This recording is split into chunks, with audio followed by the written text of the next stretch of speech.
अल्हम्दुलिल्लाह रब्बिल आलमीन वस्सलातु वस्सलामु अला रसूलिहिल करीम व अला आलिहि व अस्हाबिहि अजमईन। अम्मा बादु अऊज़ु बिल्लाहि मिनश शैतानिर रजीम। बिस्मिल्लाहिर रहमानिर रहीम। इन्ना नहनु नज़्ज़लना ज़िक्रा व इन्ना लहु लहाफ़िज़ून। बिस्मिल्लाहिर रहमानिर रहीम। रब्बिश्रह ली सदरी व यस्सिर ली अमरी वहलुल उक़दतम मिन लिसानी यफ़क़हू क़ौली। मेरी अज़ीज़ सामियात, दर्स कुरान मजीद में आप सभी का तहे दिल से खैर मक़दम है। अस्सलामु अलैकुम व रहमतुल्लाहि व बरकातुहू। अल्लाह ताला की ज़ात बाबरकत से उम्मीद है कि आप सभी बख़ैर व आफ़ियत होंगी। अल्हम्दुलिल्लाह। अल्लाह ताला आपको अच्छा रखे, हिदायत और सिरात मुस्तक़ीम पर रखे, दुनिया और आखिरत दोनों में कामयाबी और कामरानी अता करे, आमीन। तो मेरे साथ कौन सी सूरह चल रही थी? सूरह अनकबूत। और सूरह अनकबूत का 2 रुकू हम लोग मुकम्मल कर चुके थे, यानी आय नंबर 22 तक, राइट।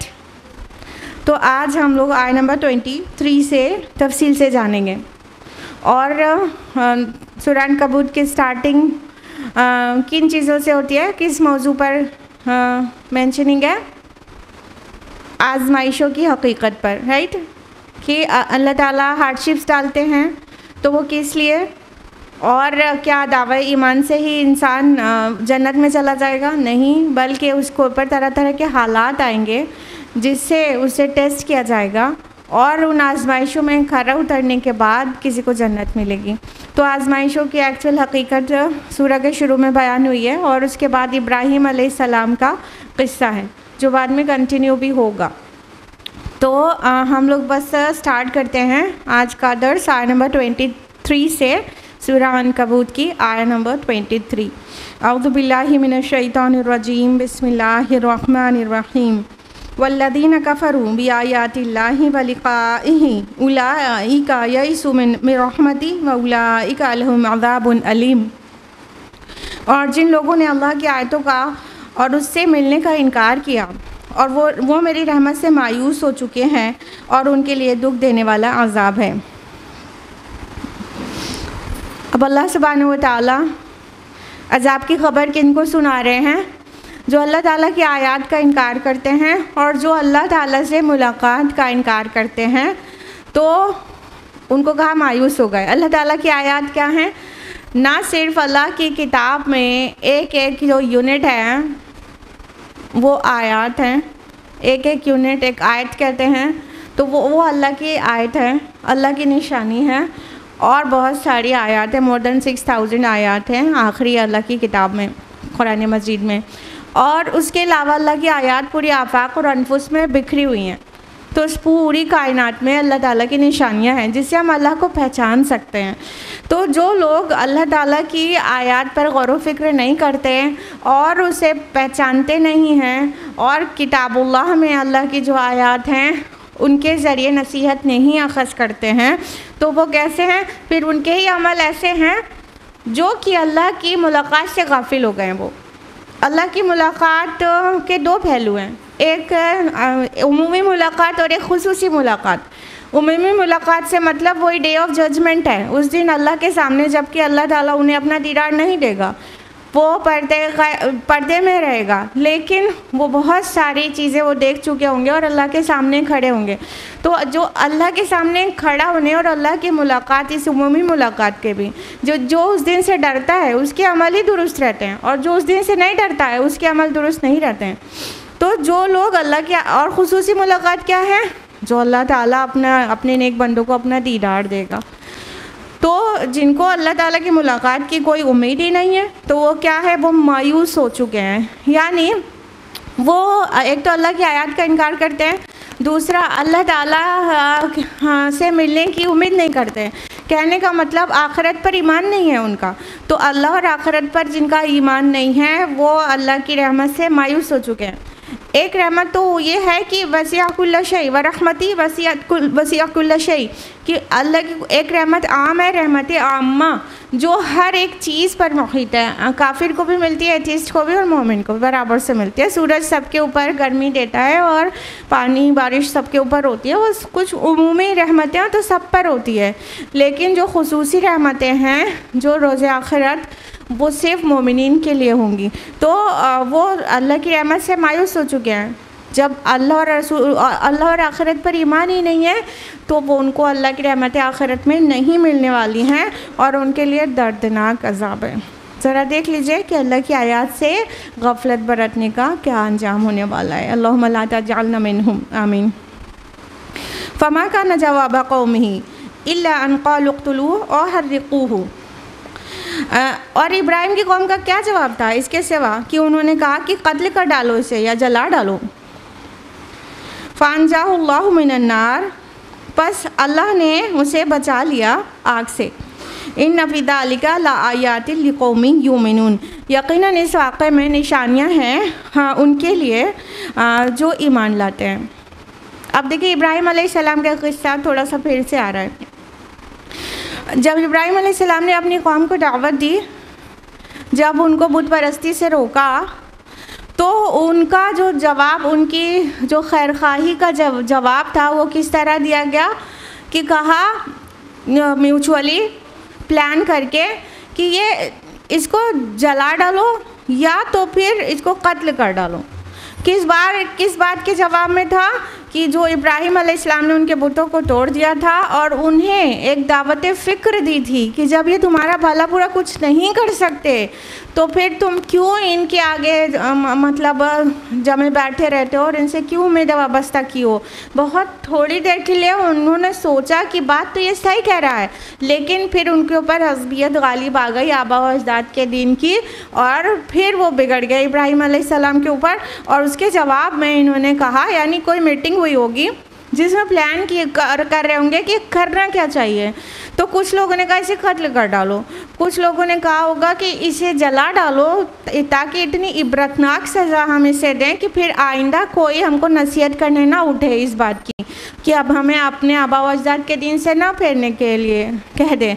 तो प्लान में सेट तो यही हुआ था कि जला डालो इसे। तो ये जो प्लान कर रहे थे इब्राहिम अलैहिस्सलाम को जलाने का, एक बहुत बड़ा सा आग का अलाव जलाएगा, बहुत बड़ा सा। ये कोई छोटी सी आग नहीं थी कि मतलब 2-4 लकड़ी लगा के, नहीं, वो हफ्तों सुलगाई हुई आग थी और बहुत बड़ा आग की भट्टी ऐसी जिसको इमारत नुमा भट्टी थी, उतनी बड़ी इमारत बनाई गई और उसमें आग जलाएगा इब्राहिम अलैहिस्सलाम को डाला गया।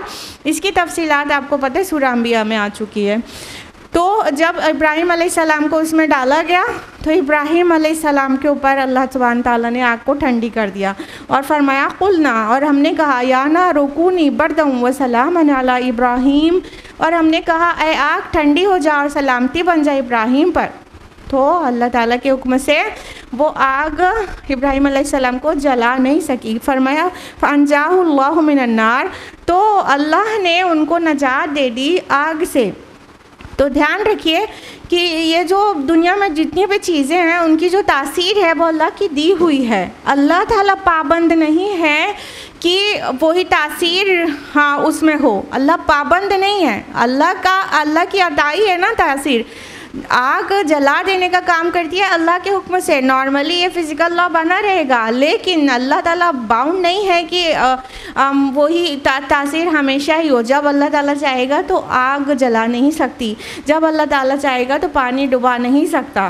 तो ये तासीर अल्लाह की दी हुई है, अल्लाह पाबंद नहीं है उसकी तासीर का। लिहाजा इब्राहिम अलैहिस्सलाम को वो आग नहीं जला सकी और फरमाया कि इसमें निशानी है उन लोगों के लिए जो ईमान रखते हैं। निशानी तो सारी दुनिया के लिए है। इब्राहिम अलैहिस्सलाम का तज़किरा पूरी दुनिया में है, लेकिन उससे फ़ायदा अहले ईमान ही उठाते हैं। जो ईमान पर नहीं होता और जिसके अंदर अज़बियत होती है वो इतनी खुली खुली चीज़ें देख कर भी फ़ायदा कुछ नहीं उठा पाता, नसीहत नहीं अखज़ करता। तो इसलिए फ़ायदा ये निशानियाँ उसी को देती हैं जिनके दिलों में एक्चुअली ईमान है। वक़ाल इन्नमा इत्तख़ज़्तुम मिन दूनिल्लाहि औसाना मवद्दता बैनकुम फ़िल हयातिद दुनिया। और इब्राहिम ने यह भी कहा कि तुमने अल्लाह को छोड़कर बुतों को खुदा बनाया हुआ है, जिसके ज़रिए तुम दुनियावी ज़िंदगी में आपस में एक दूसरे में दोस्ती कायम करते हो। तुम यौमल क़ियामत यकफ़ुरु बअदुकुम बिबअद व यलअनु बअदुकुम बअदा। फिर क़ियामत के दिन तुम एक दूसरे का इनकार करोगे और एक दूसरे पर लान तान भेजोगे। वमाकुमुन्नार वमा लकुम मिन नासिरीन। और तुम्हारा ठिकाना दोज़ख होगा और तुम्हें किसी भी तरह मदद मैसर नहीं होगी।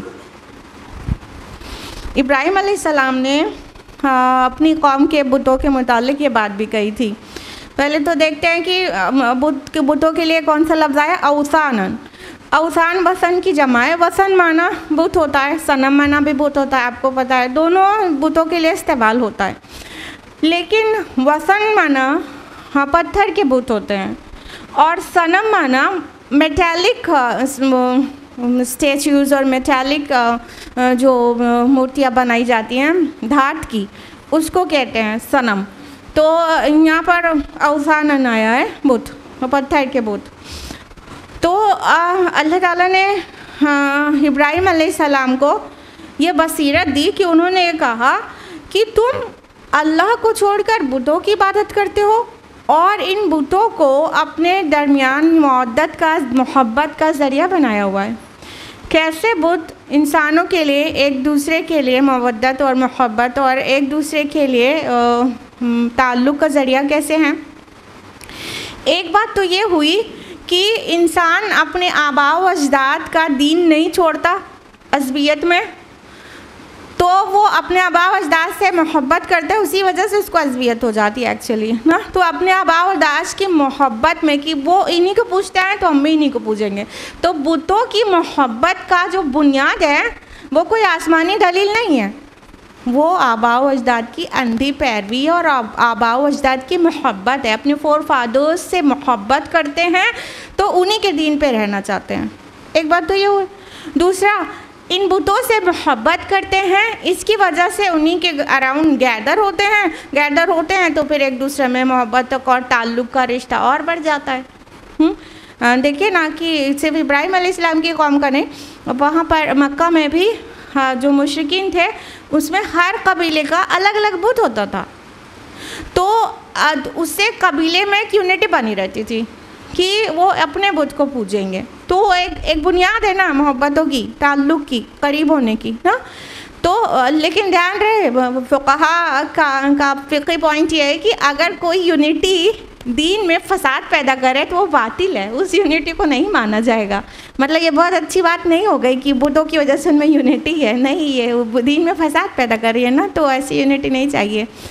तो उन्होंने कहा कि ये तुम्हारे दुनियावी मोहब्बतों की बुनियादें हैं, तुम दुनिया में इनके लिए एक दूसरे से मोहब्बत करते हो और बुतों से एक दूसरे के लिए मोहब्बत करते हो, क्योंकि जैसे ही बुत को पूजना छोड़ेंगे तो फिर बिरादरी से उन्हें तो निकाला मिल जाएगा ना, उनको तो भगा दिया जाएगा ना, उनको तो पनिश किया जाएगा ना, तो वो मोहब्बत और ताल्लुक़ टूट जाएगा ना।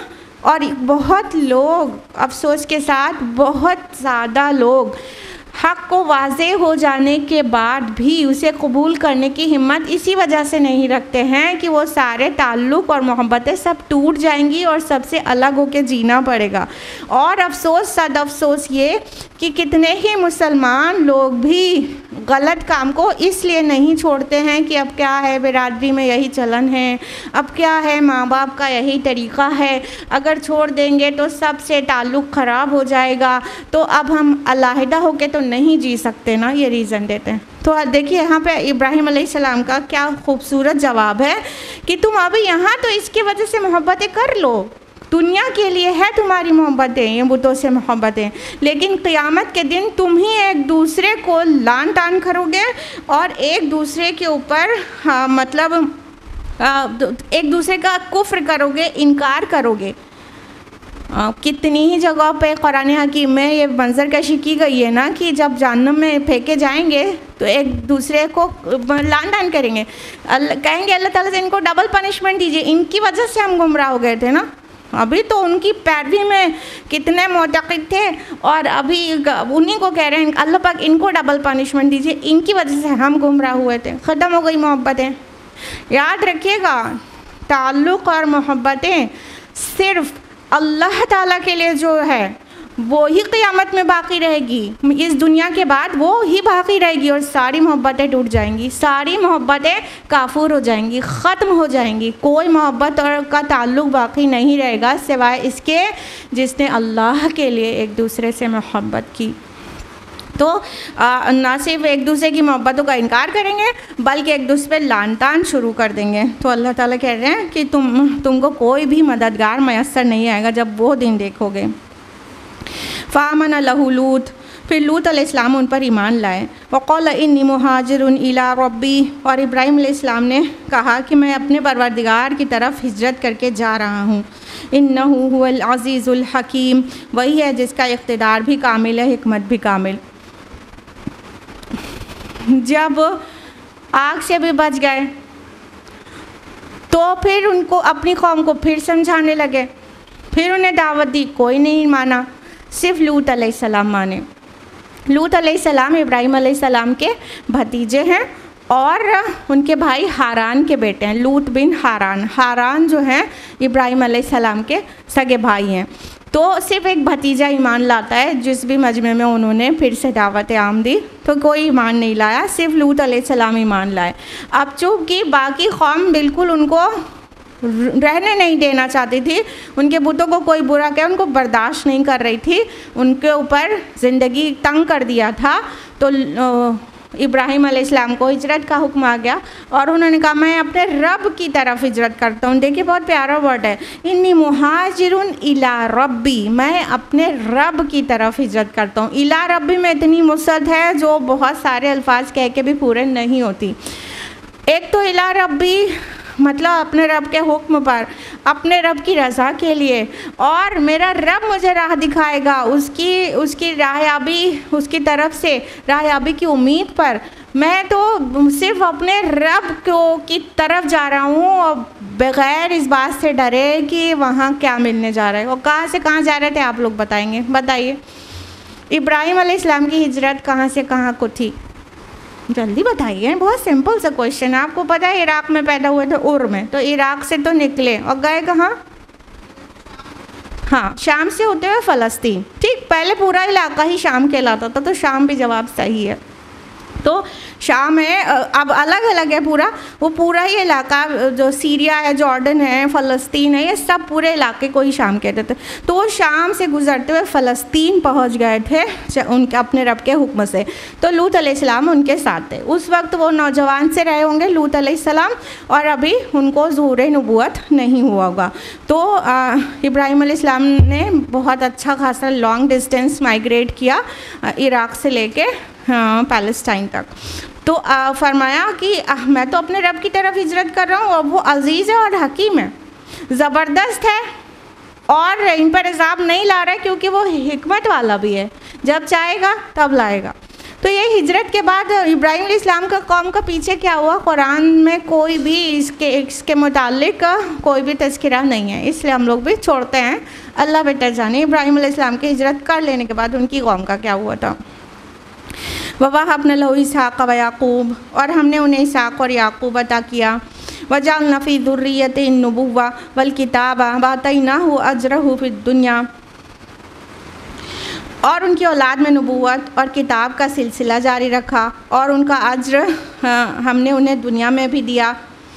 व इन्नहु फ़िल आख़िरति लमिनस सालिहीन, और यकीनन आखिरत में उनका शुमार सालिहीन में होगा। अब अल्लाह ताला ने इब्राहीम अलैहिस्सलाम पर अपनी नेमतों का बयान किया कि उन्हें इसहाक़ अलैहिस्सलाम अता किया और उसके बाद याक़ूब अलैहिस्सलाम अता किया। याक़ूब अलैहिस्सलाम भी इब्राहीम अलैहिस्सलाम के बेटे थे क्या? फिर कौन थे? पोते थे ना। लेकिन आप देखें कुरान में कई मकामात पर इसहाक़ और याक़ूब एक साथ आता रहता है।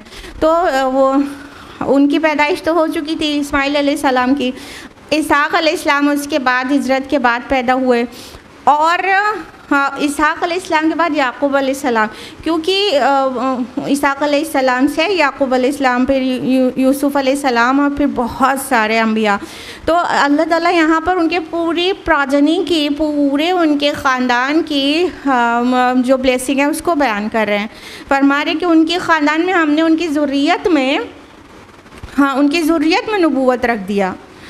आपको पता होना चाहिए कि जितने भी अम्बिया आए हैं उसके बाद इब्राहीम अलैहिस्सलाम के बाद जो सिलसिला नबूवत कंटिन्यू हुआ है वो उन्हीं की प्रोजेनी से ही है। कुरान में ऐसा कोई कलिमा हस्र तो नहीं लगा हुआ है कि सिर्फ इब्राहीम अलैहिस्सलाम की प्रोजेनी में ही नबूवत थी, लेकिन जितने अम्बिया का जिक्र मिलता है कुरान से लेके तौरात तक, उसके बाद वो सब एक्चुअली उनके ख़ानदान से ही थे। तो इसहाक़ और याक़ूब अलैहिस्सलाम से वो पूरी जो नस्लें चली वो जुइश है। पूरे जितने भी अम्बिया आए, दाऊद अलैहिस्सलाम, सुलेमान अलैहिस्सलाम, मूसा अलैहिस्सलाम और ईसा अलैहिस्सलाम तक, वो सब के सब बहुत सारे, ये तो कुछ नाम है ना, तौरात में बहुत ढेर सारे नाम मिलते हैं, आप देखिए उसमें बाइबल में बहुत सारे नाम हैं। तो वो सारे अम्बिया इनके ही ख़ानदान से थे। और फिर बहुत साल के बाद, कितने साल के बाद, तकरीबन 2500 साल के बाद बनु इस्माइल से एक आखिरी नबी आ गए। तो वो भी तो इब्राहीम अलैहिस्सलाम तक ही उनका ख़ानदान पहुंच रहा है, हमारे नबी, प्यारे नबी सल्लल्लाहु अलैहि वसल्लम का। तो अल्लाह ताला ने इतना बड़ा इनाम दिया इब्राहीम अलैहिस्सलाम को कि दुनिया के अक्सर लोग बस एकदम नहीं के बराबर, बहुत मुट्ठी भर लोगों को छोड़ दिया जाए तो बाकी सभी लोग इब्राहीम अलैहिस्सलाम के बहुत ही इज़्ज़त के साथ नाम लेवा हैं। यानी ज्यूश, क्रिश्चियंस और मुस्लिम 3 कम्युनिटी खाली मिला लीजिए तो अब कुछ बचता नहीं है, वर्ल्ड पॉपुलेशन में बहुत थोड़ा सा बच जाता है। तो वो सब के सब इब्राहीम अलैहिस्सलाम का निहायत इज़्ज़त से ज़िक्र करते हैं। तो अल्लाह ताला का हमने उनमें नबूवत और किताब जारी की और उसका अज्र दुनिया में भी दिया। तो दुनिया में यही अज्र क्या कम है कि वो दुआ करके निकले, तेरा बेहबली हुक्म वालिक़नी बिस्सालिहीन वजअलनी लिसान सिद्क़िन फ़िल आख़िरीन। तो अल्लाह ताला ने वाक़अतन उनका ज़िक्र खैर पिछले लोगों में बाकी रख दिया। तो दुनिया की majority of the population they used to remember Ibrahim अलैहिस्सलाम बाय द नेम इब्राहीम और Abraham whatsoever, but they used to remember him ना, बहुत ही इज़्ज़त और एहतराम के साथ, खाली याद नहीं करते हैं, बहुत इज़्ज़त करते हैं। तो ये दुनिया में उनका अजर हो गया और आखिरत में कहा सालिहीन में से होगा, नेकोकारों में से होगा। वहाँ की जो इज़्ज़त होगी वो हम लोग खड़े होकर कैसे करके देखेंगे, वाह क्या कितनी आजमाइशों से गुज़रे थे, अब देख लो क्या शान है। इमामतुन नास के मनसब पर अल्लाह ताला ने उनको फाइज कर दिया, वो दुनिया के इमाम बने, अल्लाह के खलील बने। जितने आजमाइशें सख्त उतना बड़ा बड़ा इनाम इब्राहीम अलैहिस्सलाम के ऊपर। वलूतन इस क़ाल लिक़ौमिही इन्नकुम लतातूनल फ़ाहिशा, और हमने लूत को भेजा जबकि उसने अपनी कौम से कहा, हकीकत यह है कि तुम ऐसी बेहयाई का काम करते हो जो मा सबक़कुम बिहा मिन अहद मिनल आलमीन। हकीकत यह है कि तुम ऐसा बेहयाई का काम करते हो जो तुमसे पहले दुनिया वालों में किसी ने नहीं किया। अब लूत अलैहिस्सलाम का जिक्र है। आपको पता है दोनों ने साथ में हिजरत की और सेटल हुए। इब्राहीम अलैहिस्सलाम फ़लस्तीन में और लूत अलैहिस्सलाम बस उसके बगल में जॉर्डन है, शर्क़ उर्दुन, वहाँ पे जो कुछ बस्तियाँ थी, सद्दूम है, आमुरा है, उन बस्तियों की तरफ अल्लाह ताला के हुक्म से चले गए। यानी उनको जो नबी बनाकर भेजा गया लूत अलैहिस्सलाम को, तो सद्दूम और आमुरा की बस्तियों की जानिब भेजा गया। तो वो वहाँ अल्लाह के हुक्म से चले गए। फिर अपनी कौम को वो दावत देने लगे और उनकी कौम इतना बेहयाई वाला काम करती थी, सबको पता ही है, होमोसेक्सुअल्स थे वो लोग। और कुरान ने इसको बिल्कुल क्लियर किया कि उससे पहले ये काम, कौम लूत से पहले ये काम किसी ने नहीं किया था। यहाँ से इस बात की भी दलील मिल जाती है कि इट्स नथिंग नेचुरल।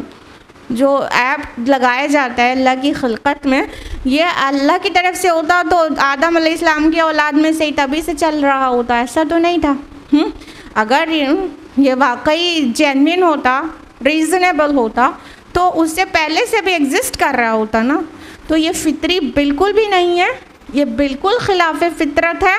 और ये पहली बार इस खिलाफ फितरत अमल को का इर्तिकाब करने वाली हुई लूत अलैहिस्सलाम की जो कौम थी, सद्दुम और आमूरा की जो बस्तियाँ थी, वो बहुत तिजारती शाहराह पर वाक़ थी। जो मतलब नॉर्थ से साउथ से नॉर्थ की तरफ जितनी भी जो रोड कहना चाहिए, ये रोड आज के तरह की नहीं, वो जो शाहराह थी वो जो जाती थी उधर शाम और फ़लस्तीन उधर के बिज़नेस के लिए है, और फिर उसके अलावा इधर भी जो आते थे अफ्रीका साइड में, तो वो दरमियान में पड़ता था, वहाँ से गुज़र के सब लोग बिज़नेस के लिए जाते थे और दूसरे मकासद के लिए भी। तो वो बहुत बड़े तिजारती शाहराह पर वो बस्तियाँ आबाद थी, और वो इतने बुरे काम करते थे जिसकी वजह से वो कौम बर्बादी और हलाकत के दहाने पे पहुंच गई थी। अल्लाह ताला ने उनके ऊपर इतना रहम किया कि एक नबी भेजा ताकि उन्हें संवारे और वो इस बुरे काम से बाज आ जाएं। तो लूत अलैहिस्सलाम ने कहा, तुम ऐसा बेहयाई का काम करते हो जो दुनिया में तुमसे पहले कभी किसी ने नहीं किया। अइन्नकुम लतातून अर्रिजाला व तक़तऊन अस्सबील, क्या तुम मर्दों के पास जाते हो और रास्तों पर डाके डालते हो। वतअतूना फ़ी नादिकुमुल मुनकर, और अपनी भरी मजलिस में बुराई का इर्तिकाब करते हो। फ़मा कान जवाब कौमी इल्ला अन क़ालू इतना बिअज़ाबिल्लाहि इन कुन्त मिनस सादिक़ीन। फिर उनकी कौम के लोगों का उसके सिवा कोई जवाब नहीं था कि उन्होंने कहा, ले आओ हम पर अल्लाह का अज़ाब अगर तुम सच्चे हो। लूत अलैहिस्सलाम ने उनको एड्रेस किया कि तुम बेहयाई का काम करते हो, तुम अपनी शहवत के हमारे मर्दों की तरफ जाते हो, और फरमाया तक़तऊन सबील, और रास्ते को काटते हो। तक़तऊन सबील, कता करना में से काटना, सबील माना होता है रास्ता। वो तक़तऊन सबील, और रास्ते को तोड़ते काटते हो। रास्ते को काटते हो इतना जामे लफ्ज़ है कि उसमें कई मफ़ाहिम आ सकते हैं। एक तो ये है कि वो रहज़नी भी करते थे, तो वो रास्तों पर बताया ना कि कैसे एक तिजारती शाहराह पर वो बस्तियाँ थीं, तो वो वहाँ से बहुतों को गुजरना होता था, तो वो रास्तों पे बैठते थे, डाका डालते थे, लोगों की अमन सुकून बिल्कुल हराम किए हुए थे। तो एक तो ये हो गया कि रास्तों को काटते हो, जब उस शाहराह पर से गुजरना लुटेरे लोग मिलेंगे तो जाहिर है वो रास्ता काटेगा इंसान, कहीं और से जाएगा। हाँ, फिर कहीं और से जाएगा तो हो सकता है उसे लंबा रूट से जाना पड़े। हाँ, तो ये रास्तों को काटते थे, यानी अहम रास्ते पर बैठ जाते थे, फिर बाकी वहाँ से गुजरने वालों को दिक्कत होती थी तो फिर बहुत मशक्क़तें उठा के फिर कोई दूसरे रास्ते से जाते थे। तो ये रास्ते को काटना भी हो गया। और in context in the sense जो पीछे जो बात आई है उसको कैरी कर भी सकते हैं इस वर्ड से। रास्ते को काटते हो क्या मतलब होता है, तसलसल इंसानी, नस्ल इंसानी के तसलसल को तुम काटते हो। मर्द के पास जाएगा तो उससे कभी औलाद नसीब नहीं होगी। मर्द औरत का जो सिस्टम अल्लाह ने फितरी बनाया, औलाद उससे ही नसीब होगी, तो फिर नस्ल इंसानी उसी तरह चल सकती है। तुम हमेशा मर्दों से ख्वाहिश पूरा करोगे तो फिर इंसानी जो बका है वही ख़तरे में पड़ जाएगी, तो तुम उस रास्ते को काटते हो। एक ये है कि जो इंसान के लिए अल्लाह ताला ने जो फितरी रास्ता बनाया है, मर्द के लिए औरत का बनाया है, और औरत के लिए भी मखसूस रास्ता ही है, तो अगर उसको फितरत को छोड़ के कुछ और करेंगे तो वो फितरी रास्ते को काटना हो गया। तो इस तरह रास्ते को काटने के कई मफाहिम हैं और सभी इसमें फ़िट हो रहे हैं। तो लूत अलैहिस्सलाम ने उसे एड्रेस किया और फरमाया कि तुम भरी मजलिस में बुराई का इर्तिकाब करते हो। वतअतूना फ़ी नादिकुमुल मुनकर, मुनकर माना बुराई होता है, जिससे तबीयत इनकार करे, जिसके अच्छा होने से तबीयत इनकार करे उसे मुनकर कहते हैं। मुनकिर किसे कहते हैं? मुनकिर किसे कहते हैं? इनकार करने वाले को, यानी जो कुफ्र करे उसे मुनकिर कहते हैं। और मुनकर जिसे तबीयत इनकार करे, तबीयत में जिसे कराहत है, जिसे जो अच्छी ना लगे, तो हर बुरी चीज़ से तबीयत को इनकार रहता है। तो कहा तुम मुनकर बुराई का इर्तिकाब करते हो नादिकुम, अपनी मजलिसों में। नादी में होता है मजलिस, निदा में पुकारना होता है ना, आवाज़ देना, तेज़ आवाज़ के साथ किसी को पुकारने को निदा देना कहते हैं ना। तो नादी मजलिस, जब इंसान गैदर होता है तो पुकार कर अपना पॉइंट रखता है ना। असेंबली में क्या होता है, पार्लियामेंट में क्या होता है, अपने अपने पॉइंट्स रेस करता है इंसान ना। तो कहा कि तुम नादी में, अपनी मजलिसों में, महफ़िलों में, और महफ़िलें यूजुअली दोस्तों की होती हैं जो हर तरह के काम को करती हैं, जहाँ पे कोई पाबंदियाँ नहीं होती हैं। तो कहा तुम भरी मजलिस में, तुम जब अल्लाह जाने उनके दोस्तों की होते थे कि और किस तरह के लोगों के होते थे, तुम भरी मजलिस में काम करते हो, तुम्हें शर्म नहीं आती? मतलब बुराई का इर्तिकाब तो बुरा है ही, लेकिन उसे हलाल ऐलान करना बहुत ही बुरी बात है, क्योंकि उससे दूसरों को छूत लगती है ना। एक कर रहा है बुरा काम, दूसरा भी उसे कवि हो जाता है उस बुराई को करने के लिए, तो दूसरे को भी वो चीज़ अफेक्ट करती है। तो कहा तुम भरी महफिल में, मजलिसों में ऐसे काम करते हो। अब देखिए इनकी खैरखाही का जवाब भी कौम ने वही दिया जो इब्राहीम अलैहिस्सलाम की कौम दे चुकी थी इराक़ में। क्या जवाब दिया कि ये देखो, मतलब रूखा जवाब, बहुत बदतमीज़ी वाला जवाब। अच्छा ऐसा है कि तुम बहुत हमें अजाब से डराते हो, नहीं मानते तुम्हारी बात, बड़े बड़े पाक रहना चाहते हो, तुम रहो पाक, हमको अजाब से डराते हो, नहीं मानते तुम्हारी बात, ले आओ वो अजाब। ऐसे ही जवाब रसूलों को दिया गया है, टका सा जवाब, नहीं मानेंगे तुम्हारी बात, जिस अजाब से डराते हो उस अजाब को हम पर ले आओ। क़ाल रब्बिन्सुरनी अलल क़ौमिल मुफ़सिदीन। तो लूत अलैहिस्सलाम ने कहा, ए मेरे परवरदिगार, इन मुफ़सिद लोगों के मुकाबले में मेरी मदद फरमा। कैसा बेबसी का जुमला है, कितना बेजार और कितना परेशान होने के बाद लूत अलैहिस्सलाम ने ये बात कही होगी। उनके मुकाबले में मदद करने का मतलब एक तरह की बद्दुआ है ना, और रसूल बद्दुआ में कभी जल्दी नहीं करता। हम सोच समझ कर बोल रहे हैं, बद्दुआ में जल्दी नहीं करता। ये बात सही नहीं है कि रसूल कभी बद्दुआ ही नहीं करता, बद्दुआ रसूलों ने की है, लेकिन बहुत देर में, बहुत आखिर में। ठीक है, तो कौम नहीं मान कर दे रही थी। जब बेबस सा महसूस करने लगे तो अल्लाह से गुजारिश कर दी कि अल्लाह इनके मुकाबले में अब आप मेरी मदद कर दीजिए, मतलब अब इनकी शामत ला दीजिए। वलम्मा जाअत रुसुलुना इब्राहीम बिलबुश्रा, और जब हमारे पास भेजे हुए इब्राहीम के पास खुशखबरी लेकर पहुँचे, क़ालू इन्ना मुहलिकू अहली हाज़िहिल क़रया, तो उन्होंने कहा हम उस बस्ती वालों को हलाक करने वाले हैं। इन्ना अहलहा कानू ज़ालिमीन, हकीकत यह है कि उसके बाशिंदे लोग जालिम बने हुए हैं। तो हमारे भेजे हुए कौन है, किसको कहा गया हमारे भेजे हुए पहुँचे इब्राहीम के पास, ये कौन है, फरिश्ते। और क्यों कहा गया, बिलबुश्रा, खुशखबरी लेकर।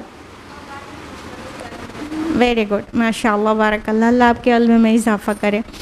खबर तो अज़ाब की बहन आने वाली थी, लेकिन उसके पहले इब्राहीम अलैहिस्सलाम के पास खुशखबरी दी थी इसहाक़ अलैहिस्सलाम की पैदाइश की।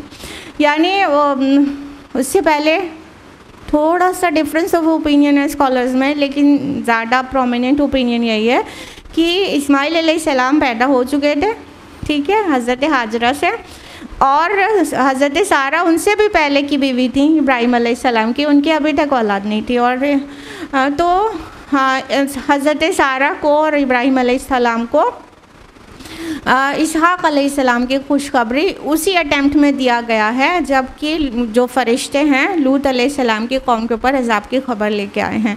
तो पहले इब्राहीम अलैहिस्सलाम के पास पहुँचे और उनको इसहाक़ अलैहिस्सलाम की खुशखबरी दिया कि आपके यहाँ बेटा होने वाला है, और उसके बाद अज़ाब की खबर दिया कि हम एक बहुत बुरी बस्ती की तरफ भेजे गए हैं और उसके रहने वाले बहुत ही जालिम हैं। ज़ाहिर बात है ये उनके भतीजे की कौम है, यानी लूत अलैहिस्सलाम की कौम। क़ाला इन्ना फ़ीहा लूता, तो इब्राहीम अलैहिस्सलाम ने कहा उस बस्ती में तो लूत भी मौजूद हैं। क़ालू नहनु अअलमु बिमन फ़ीहा, फरिश्तों ने कहा हमें खूब मालूम है उसमें कौन है। लनुनज्जियन्नहु व अहलहु इल्ला इम्रअतहु कानत मिनल गाबिरीन, हम उन्हें उनकी मुतालिकीन को ज़रूर बचा लेंगे सिवाय उसकी बीवी के कि वो उन लोगों में शामिल रहेगी जो पीछे रह जाएंगे।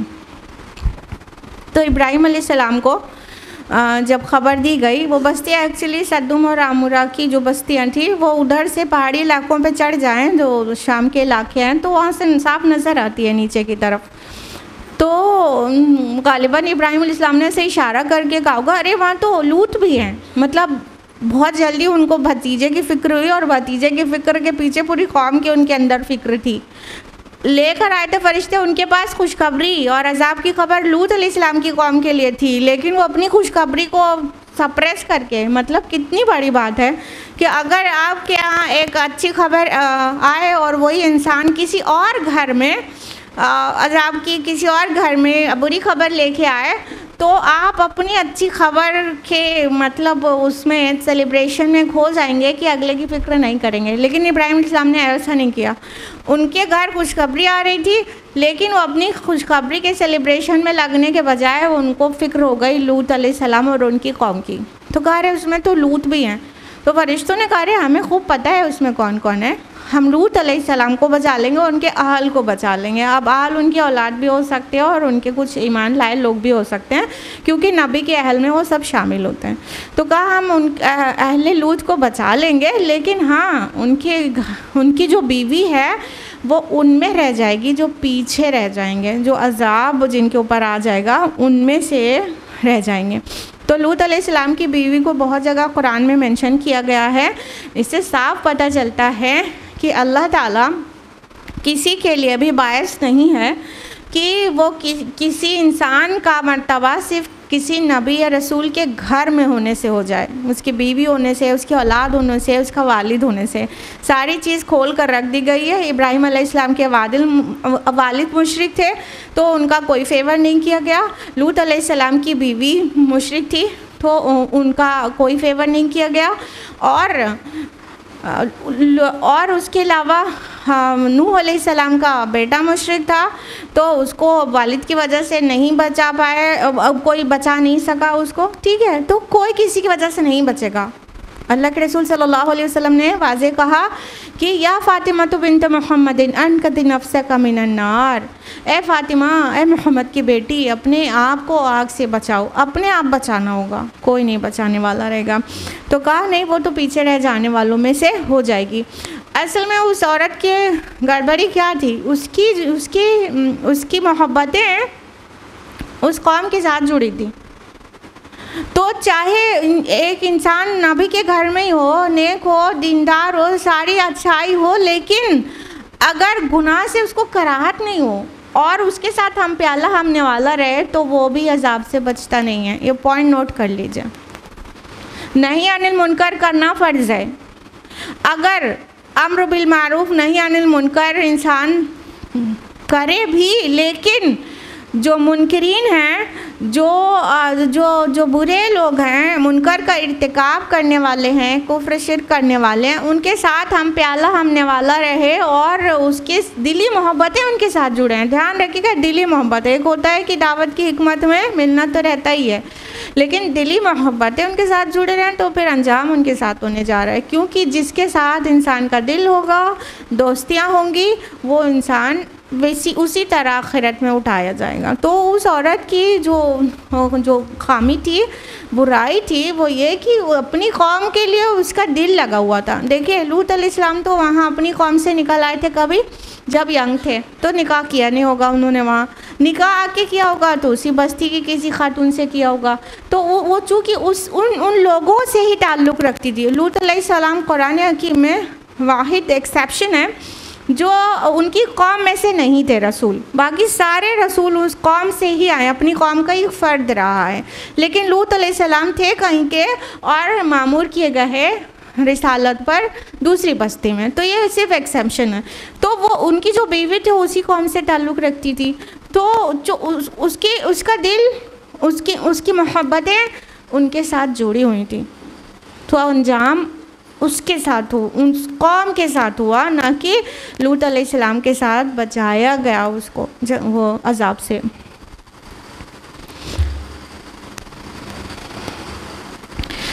इन्ना मुनज़िलून अला अहलि हाज़िहिल क़रया रिज्ज़म मिनस समाई बिमा कानू यफसुकून, उस बस्ती के बाशिंदों को जो बदकारियाँ कर रहे हैं उनकी वजह से उन पर आसमान से अजाब नाजिल करने वाले हैं।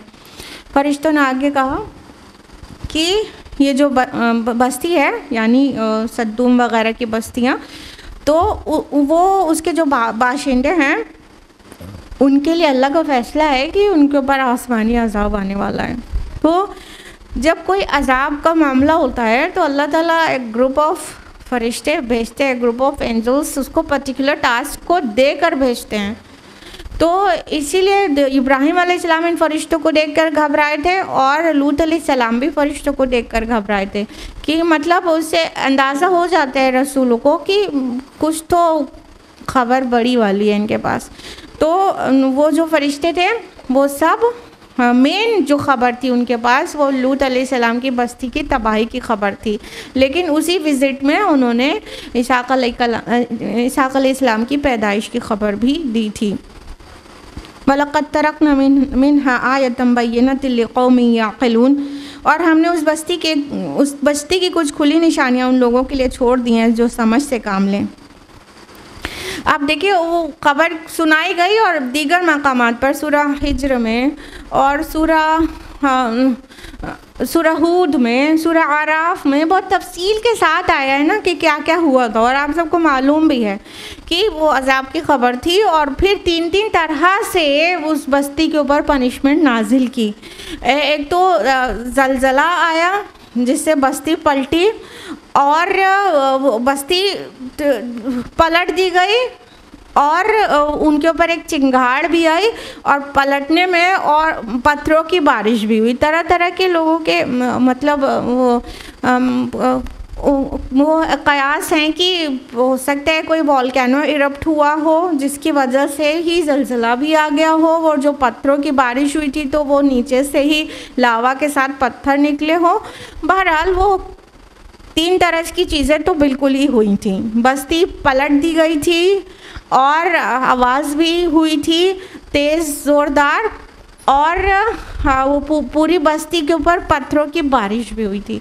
मतलब और अक़वाम के ऊपर अजाब आया है, एक एक अजाब की ख़बर है, लेकिन ये इतना बुरा काम है अमल कौम लूत, होमोसेक्सुअलिटी इतना बुरा काम है कि अल्लाह ताला इतना ज़्यादा गज़बनाक हुआ इस बस्ती के ऊपर।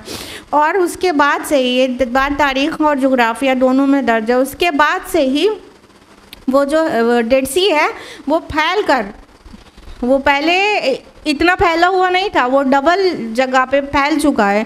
वो इस वजह से कि वो बस्ती धंस गई थी ना, पलटने के बाद धंस गई थी, तो जो डेड सी है उसका पानी फ्लो करके दूर तक चला गया।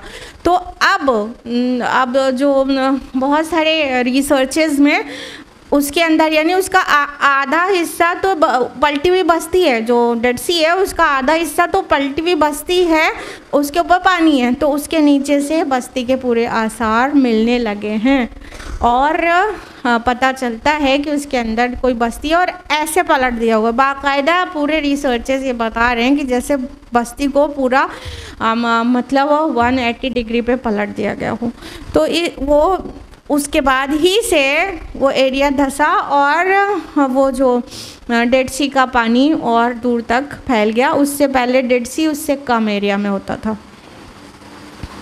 और अल्लाह ताला फरमा रहे हैं कि इसमें हम बस्ती की हम खुली निशानियां हमने छोड़ दी हैं ताकि लोग समझ से काम लें। यानी किसी बस्ती पे जहाँ पे अजाब आया हो वहाँ पे विज़िट करने के बाद हर बसीरत वाले के लिए निशानी है, लेकिन हाँ जो पूरे अक्ल शऊर रखने के बाद, आंखें रखने के बाद, इंटेलेक्ट रखने के बाद भी उसको उस नज़र से ना देखे, इबरत का निशान बना के ना देखे, तो ऐसे अक्ल के अंधों की न पिछले दौर में कौमी थी न आज के दौर में है। इंटेलेक्चुअल तो इतने हैं कि उन एक नहीं कई PhDs करके रखे हैं, रिसर्चेस तो उनके इतने ज़बरदस्त हैं कि देखते ही बनता है, लेकिन नसीहत हासिल नहीं करते। तो ऐसे पढ़े लिखे जाहिल की कमी नहीं है दुनिया में। तो उन लोगों को छोड़कर बाकी सारे ही अक्ल वालों के लिए इसमें खुली भी निशानी है। यानी वो बस्ती, ऐसी बस्तियाँ देखना, फिर दिमाग में पूरा घूम जाना चाहिए कि यहाँ पे अच्छे खासे लोग होते थे और अल्लाह की नाफरमानी किया तो ये अंजाम हुआ, और अल्लाह और उसके रसूल की ना मानने के बाद किसी का भी ये अंजाम हो सकता है। ये बसीरत की बातें नॉर्मल इंसान के भी दिमाग में घूम जाएगी, बस वही अक्ल के अंडों को छोड़कर। वैला मदीना अखाहुम शुआइबा, और मदियन की तरफ हमने उनके भाई शुआइब को भेजा। फ़क़ाल या कौम इब्दुल्लाह वर्जुल यौमल आखिर वला तअसू फ़िल अर्दि मुफ़सिदीन, चुनांचे उन्होंने कहा कि मेरी कौम के लोगों, अल्लाह की इबादत करो और आखिरत वाले दिन की उम्मीद रखो और ज़मीन में फ़साद फैलाते मत फिरो। अब मदियन की ख़बर है शुएब अलैहिस्सलाम की कौम कि उन्होंने कहा कि अपनी कौम से कि अल्लाह ही की इबादत करो। सबसे पहली दावत तो दावत तौहीद है, और फरमाया कि और ज़मीन में और आखिरत का उम्मीद रखो। आखिरत की उम्मीद से क्या मतलब है कि ईमान लाओ आखिरत पर कि एक दूसरा दिन होकर रहने वाला है। ये एक दिन जो हमारी दुनियावी ज़िंदगी है और दूसरा दिन आएगा जो बाद वाला दिन है, आखिर है, तो वो आखिरत का दिन है, उसकी उम्मीद करो। यानी तुम अल्लाह के हुजूर जवाबदेह हो, तुम वहाँ खड़े होकर हिसाब किताब देने वाले हो। और कहा ज़मीन में फ़साद मचाते मत फिरो। ज़मीन में फ़साद मचाना क्या है? जब भी अल्लाह और रसूल के बताए हुए इत्तेदाल से कुछ भी इंसान इधर या उधर होता है, ज़मीन में फ़साद मच जाता है। इत्तेदाल का रास्ता दीन का रास्ता है, और इत्तेदाल में वो बैलेंस में कोई भी डिस्टर्बेंस आया तो ज़मीन में फ़साद होता है। एक ज़ाहिरी फ़साद होता है, हिस्सी फ़साद की जो ऑल फॉर्म्स ऑफ टेररिज्म है, वो ज़मीन में फ़साद है। बग़ैर किसी बेगुनाह की जाने लेना और खेतियों को बर्बाद करना, इवन पेड़ तक बिना वजह कोई पेड़ तक उखाड़ना भी ज़मीन में फ़साद के बराबर है। ठीक है, बच्चों को कत्ल करना, आप क्या कहिए, आबाद जो फ़लस्तीन के हालात हैं, क्या कहिए, इससे बड़ा फ़साद क्या होगा कि मासूम बच्चों को जिनकी कोई ख़ता नहीं, बच्चों तक को टारगेट किया जा रहा है जानबूझ के। तो ये सब कुछ फ़साद है। और फिर दीन में टेढ़ निकालना, फिर उससे फिर बहुत तरह के मानवी फ़सादात पैदा होते हैं। तो फरमाया कि ज़मीन में फ़साद मत करो। और उनका जो सबसे बड़ा फ़साद था कौम मदियन का, वो क्या था बताएं तो ज़रा। एग्जैक्टली वो क्या करते थे? बदउनवानी में मुलव्विस हो गए थे। वो उनके अंदर सोशल लेवल आ गई थी कि वो नाप तौल में कमी करते थे। वो लेते थे तो पूरा लेना चाहते थे और देते थे तो कम देते थे। फ़क़ज़्ज़बूहु फ़अख़ज़तहुमुर रजफ़तु फ़अस्बहू फ़ी दारिहिम जासिमीन। फिर हुआ ये कि उन लोगों ने शुएब को झुटलाया, चुनांचे ज़लज़ले ने उनको आ पकड़ा और वो अपने घर में औंधे पड़े रह गए। उनकी कौम का अंजाम भी यही हुआ। शुएब अलैहिस्सलाम की बात नहीं मानी तो अल्लाह ताला ने रजफ़ा ज़लज़ला भेज दिया उनके दरमियान, और वो सब हिचकोले खा के औंधे घर में पड़े रह गए। जब ज़लज़ला आ रहा है तो बचाने वाला कौन आएगा? हाँ, जितनी डेवलपमेंट है सब धरा का धरा रह जाता है ना। इवन मतलब टिल द डेट इतना साइंस एडवांस हो चुकी है, और पूरा जियोलॉजी एडवांस हो चुकी है, मेट्रोलॉजी एडवांस हो चुकी है, और वेदर फोरकास्टिंग इतनी नहीं कर लेते हैं। और जब अर्थक्वेक आने का रहता है इनको पता ही नहीं रहता। रेक्टर स्केल पे 9 और 9.5 का वो आ जाएगा ज़लज़ला, और ख़बर ही नहीं होती इनको, कानों कान ज़रा सा भी इनका फोरकास्ट में आ ही नहीं पाता है ना। तो फिर बचाने वाला कौन आएगा? जब सब हिला दिए गए, घर में औंधे के पड़े रह गए, का मतलब उसी बस्ती में दफन हो गए। वआद व समूद, और आद और समूद को भी हलाक किया। वक़द तबय्यन लकुम मिन मसाकिनिहिम, और उनकी तबाही तुम पर उनके घरों से वाज़ेह हो चुकी है। वज़य्यन लहुमुश शैतान व अमालहुम, और शैतान ने उनके अमाल को उनकी निगाहों में खुशनुमा कर दिया। फसद्दहुम अनिस सबीली व कानू मुस्तबसिरीन, और उन्हें राह रास्त से रोक दिया हालांकि वो सूझबूझ रखने वाले लोग थे। बहुत मुख्तसर में आद और समूद का जिक्र हुआ एक ही आयत में, दोनों अक़वाम का, कि वो भी हलाक कर दिए गए, और उनकी तबाहशुदा बस्तियाँ, वहाँ से भी तुम गुज़रते हो।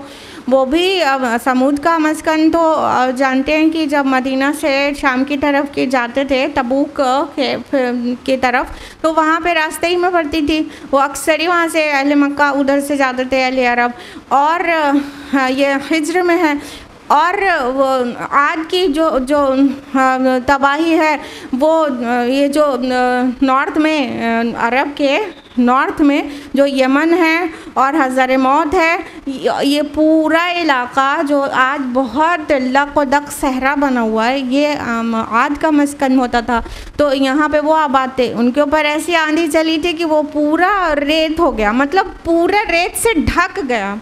तो अब सिर्फ सहरा ही सहरा बचा। ऐसा सहरा है कि सिवाय मतलब एयर ट्रैवल के कोई ट्रैवल उस पर करता ही नहीं है, वो जान हलाक हो जाएगी। इतना बड़ा सहरा है, कोई पानी नहीं और सिर्फ सहरा, तो सिर्फ एयर ट्रैवल ही होता है उसके ऊपर। तो जब एयर ट्रैवल नहीं था तो वहाँ कोई जाता ही नहीं था। तो वो जानते हैं वो कि वहाँ पे क्या है, उनके नॉर्थ में समूद आद का इलाका था, और उनके साउथ में समूद का इलाका था। तो अल्लाह ताला ने कहा सब कुछ तो सब तुम उनके मसाकिन से तुम्हारे लिए खुली है वहाँ पे निशानियाँ।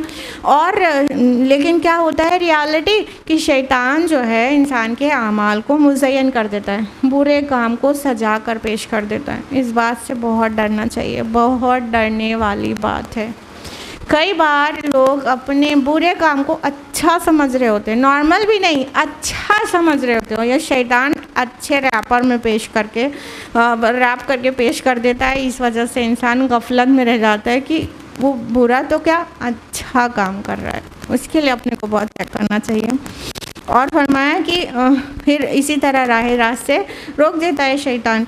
और हालांकि वो सब सूझबूझ रखने वाले लोग हैं, यानी मुस्तबसिरीन है, उनकी आंखें हैं, उनकी अक्ल है, वो देखते हैं, समझते हैं, कंप्यूटर में माहिर हैं, इतनी बड़ी बड़ी प्रोग्रामिंग कर लेते हैं, इतने बड़े बड़े सॉफ्टवेयर्स डेवलप कर लेते हैं। कहने का मतलब अक्ल की कमी नहीं है, लेकिन जब तलब हिदायत नहीं होती ना यहाँ पर, तो हिदायत नहीं मिलती। चाहे जितनी बड़ी बड़ी मोटी मोटी निशानियाँ देख लें ट्रैवल करके, चाहे किताबुल्लाह में हिदायत नहीं मिलती। तलब हिदायत बुनियादी चीज़ है जो अपने करने की चीज़ है।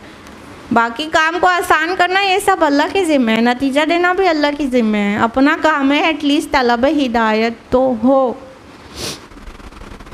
व क़ारून व फ़िरऔन व हामान, और क़ारून फ़िरऔन हामान को भी हलाक किया।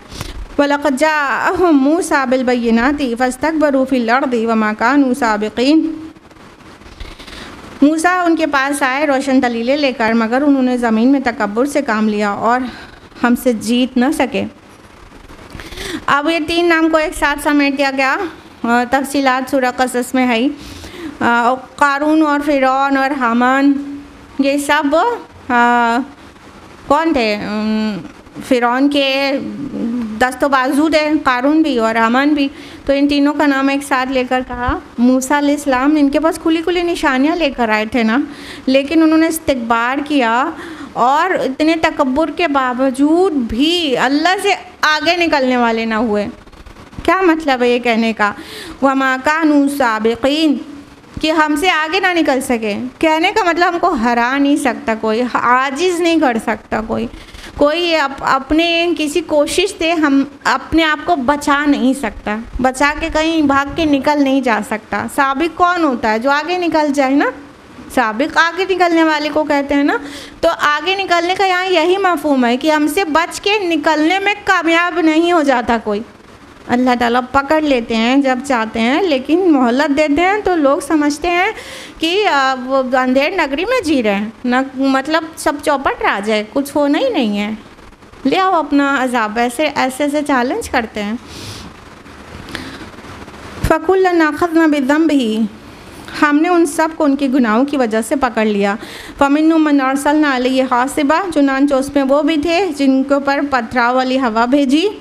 वमिन्हुम मन अख़ज़तहु सैहा, और कुछ वो भी थे जिनको चिंगार ने आ पकड़ा।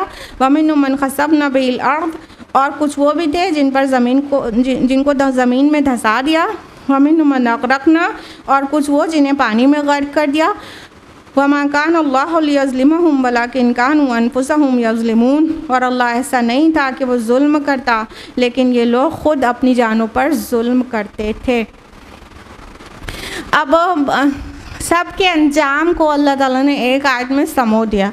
यहाँ पर थोड़ा इख्तिसार से और जामियत के साथ काम लिया गया है, और कई जगहों पर पूरी तफसीलात है। तो ये यहाँ मुजमल बातें हैं, तफसीलात दूसरी सूरतों में जो आपसे गुज़र चुकी है, एक नहीं बारहा गुज़र चुकी हैं। ठीक है, सूरह आराफ में बहुत सारे नबियों का और रसूलों का ज़िक्र है, सूरह अंबिया में है, सूरह हूद में है, और सूरह कमर में है, सूरह हिज्र में है, और इनमें से कुछ का ज़िक्र सूरह क़सस में है।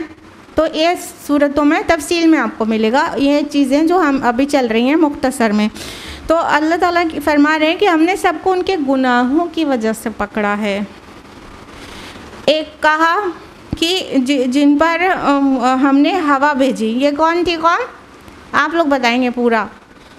हवा भेजी, आंधी किसके ऊपर आई थी? आद पर। तो ठीक है, आज इस तरह से हलाक हुए। और वो थे जिनको चिंगार ने, सैहा ने यहाँ पकड़ा। ये कौन थी? हाँ, समूद भी थे, और सोहे वो सैहा जो चिंगार है वो मदियन के लिए भी आता है ना। ठीक है, और वो थे जिनको ज़मीन में धंसा दिया। वो कौन था? हाँ, वो भी कह सकते हैं। कौम लूत को भी बस्ती पलट के ज़मीन में धंसा दिया था, और अभी पीछे जिक्र आया जिसका कारून और उसकी फैमिली को ज़मीन में धंसा दिया। और कुछ वो थे जिनको पानी में गर्क कर दिया। ये कौन थे? दो कौम। इसके पीछे जो जिक्र आया वो सिर्फ उसका था, वो मूसा अलैहिस्सलाम को नहीं मानने वाले फ़िरौन और आले फ़िरौन, वो पानी में गर्क किए गए। और जिक्र जिनका नहीं है उनमें से भी एक कौम थी, यानी नूह अलैहिस्सलाम की कौम, जिनको पानी में गर्क कर दिया गया। तो बहुत मुख्तसर में सब आ गया ना। तो फरमाया अल्लाह ताला किसी पर जुल्म नहीं करता। इन्होंने अपनी जानों पर जुल्म किया है, अपनी जानों पर। देखिए, जब तक फितरत ज़िंदा रहती है अंदर से भी तो आवाज़ आती है ना। जब तक किताब का इनकार कर रहा है इंसान करे, लेकिन अंदर से भी आवाज़ आती है। इंसान अपनी अंदर की आवाज़ को नहीं सुनता, उसे दबाता है, तब गुनाह करने में कामयाब होता है, तब इनकार करता है। तो अपनी जान पर जुल्म किया ना। उनकी जानें भी तो उन्हें पुकार रही थी कि नहीं वो बात हक़ है, लेकिन नहीं माना। तो वो अपने ऊपर ख़ुद जुल्म करने वाले थे। अल्लाह ताला ने जुल्म नहीं किया। मसलुल्लज़ीना इत्तख़ज़ू मिन दूनिल्लाहि औलिया कमसलिल अनकबूत, जिन लोगों ने अल्लाह को छोड़कर दूसरे रखवाले बना लिए उसकी मिसाल मकड़ी की सी है। इत्तख़ज़त बैता, कि उसने कोई घर बना लिया हो। व इन्न औहनल बुयूत लबैतुल अनकबूत, और खुली बात यह है कि तमाम घरों से कमज़ोर घर मकड़ी का घर है। लौ कानू यअलमून, काश के ये लोग जानते होते। अब अल्लाह ताला ने, ये तमाम लोग थे, शिर्क तो सभी करते थे। तो शिर्क की मिसाल को ऐसे बताया गया है कि जिन लोगों ने अल्लाह को छोड़कर अपने दूसरे रखवाले बना लिए, दूसरे औलिया बना लिए, दूसरे पुश्त पनाह बना लिए हैं, उसकी हकीकत सिर्फ़ ऐसी है कि वो मकड़ी के जाले में पनाह ले रहे हैं। मिसाल उनकी मकड़ी से दी गई है। अनकबूत माना क्या होता है? मकड़ी। यहीं से सूरह का नेम माखूज़ है, नाम उसका यहाँ से माखूज़ है, क्योंकि मकड़ी यहाँ पे जिक्र आ रहा है। तो अनकबूत के घर की तरह है, इतने कमज़ोर कि कहा कि औहनल बुयूत। वहन माना क्या होता है? कमज़ोरी। ठीक है, औहन इसमें तब्दील है, अफ़अल के वज़न पे ना, पहचाने? हाँ, पहचान गए? औहन इफ़अल के वज़न पर है ना, इसमें तब्दील है। सबसे ज़्यादा कमज़ोर, द वीकेस्ट। वो घर किसी का होता है, वो मकड़ी का होता है।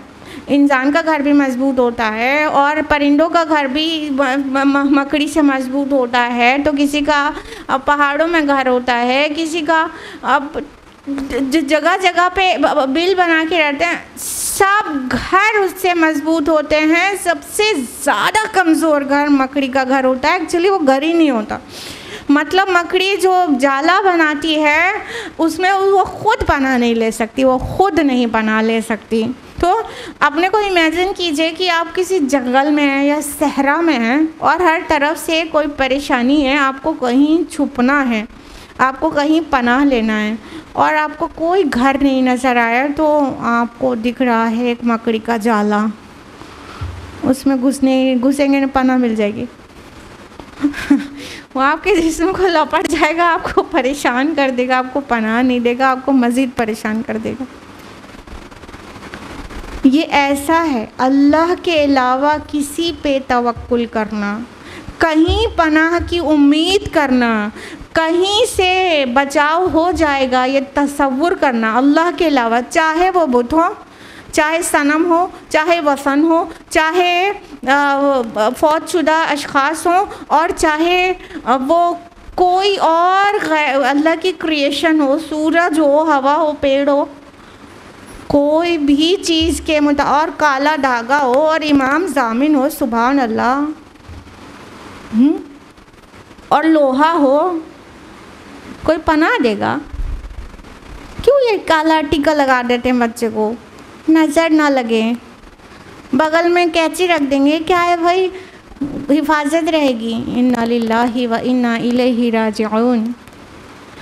कहीं से पनाह अगर सोची, तवक्कुल डगमगाया, अल्लाह के अलावा कहीं पे भी तवक्कुल हुआ, तो उसकी मिसाल इससे ज़्यादा नहीं है कि वो मकड़ी के घर में मकड़ी के जाले में पनाह ले रहा है। इतना कमज़ोर है सब कुछ अल्लाह ताला के सामने।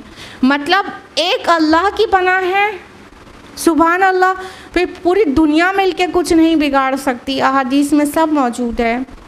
और एक सबसे कमज़ोर घर में पनाह लेना है, मकड़ी के जाले में पनाह लेना। तो अल्लाह ताला ने मिसाल बयान की है, मिसाल से बात ज़्यादा समझ में आती है। तो ये इस तरह मिसाल बयान करके बता दिया कि ऐ मेरे बंदो, मकड़ी के जालों में पनाह लेने की कोशिश ना करो। लौ कानू यालमून, काश के ये लोग जानते होते। इन्नल्लाह यअलमु मा यदऊन मिन दूनिही मिन शै व हुवल अज़ीज़ुल हकीम। ये लोग अल्लाह को छोड़कर जिस जिस चीज़ को पुकारते हैं अल्लाह उसे खूब जानता है और वो इक़्तिदार का भी मालिक और हिकमत का भी। तो अल्लाह जान रहे हैं कि ठीक है, तुम मकड़ी का जाले के बजाय तुम क्या समझ रहे हो कि अरे बहुत बड़े वली थे, अरे बहुत बड़े पीर थे, अब्दाल थे और क्या थे। अल्लाह जान रहे हैं कि तुम किसकी बात कर रहे हो। वो भी अल्लाह के सामने कुछ भी नहीं है, कुछ भी नहीं है, कुछ भी नहीं है। वो नहीं बचा सकते, तुमको नहीं बचा सकते, नहीं बचा सकते अगर अल्लाह ना चाहे। वतिलकल अम्सालु नदरिबुहा लिन्नास वमा यअक़िलुहा इल्लल आलिमून। ये मिसालें लोगों के फ़ायदे के लिए हम देते हैं और उन्हें समझते वही हैं जो इल्म वाले हैं। तो अल्लाह ताला ने वाज़े कर दिया कि हम ये लोगों के लिए मिसाल बयान करें। अल्लाह को क्या पड़ी है सिवाय इसके कि तुम हिदायत पर आ जाओ। अल्लाह को क्या पड़ी है। अल्लाह ताला मिसाल से बयान करके तुमको समझा रहा है कि तुम समझ जाओ। तवक्कुल सिर्फ अल्लाह पे करो, किसी गैरुल्लाह पे तवक्कुल किया तो तबाह हो जाओगे, कभी बच नहीं पाओगे। मिसाल दे के तुमको बता रहे हैं और समझते वही हैं जो इल्म वाले हैं। और यहाँ पे इल्म से मुराद बहुत सारे डिग्रीज़ और डिप्लोमास का मोटा फोल्डर नहीं है, इल्म से मुराद हकीकत का इल्म है। खलक़ल्लाहु समावाति वल अर्द बिल हक़ इन्ना फ़ी ज़ालिका लआयतन लिल मुमिनीन। अल्लाह ने आसमानों और ज़मीन को हक़ के साथ पैदा फरमाया है, दर हकीकत इसमें ईमान वालों के लिए बड़ी निशानी है। यानी ये जो तुम पूरा दुनिया में आए हो, ज़मीन और आसमान की पैदाइश है, तुम्हारे टेस्ट के लिए हक़ के साथ चीज़ें हो रही हैं। जो कुछ भी हो रही हैं, जो कुछ भी हो रहा है तुम्हारे साथ, सब हक़ के साथ, यानी बामकसद तरीक़े से हो रहा है, अबस नहीं हो रहा है, बेमकसद नहीं हो रहा है, हक़ के साथ हो रहा है, बामकसद तरीके से हो रहा है। तुम्हारी लाइफ बामकसद है, तुम्हारी डेथ बामकसद है। और इसमें निशानी उन्हीं के लिए है जो ईमान लाते हैं। सब के लिए निशानी है, मगर ईमान वालों के अलावा फ़ायदा कोई नहीं उठाएगा। अपने अपने ईमान को चेक करें कि क्या हम इस कैटेगरी में फॉल कर रहे हैं जिसको अल्लाह ईमान वाला कंसिडर करता है। आज के लिए इतना ही। आयत नंबर 44 तक हम लोग कर चुके हैं। अल्लाह ताला से दुआ है कि वो हम सभी को कुरान मजीद पढ़ने, समझने, गौर व फिक्र करने, अमल करने और दूसरों तक पहुँचाने की तौफ़ीक़ अता फ़रमाए। व आख़िर दावाना अनिल हम्दुलिल्लाहि रब्बिल आलमीन। वस्सलामु अलैकुम व रहमतुल्लाहि व बरकातुहू।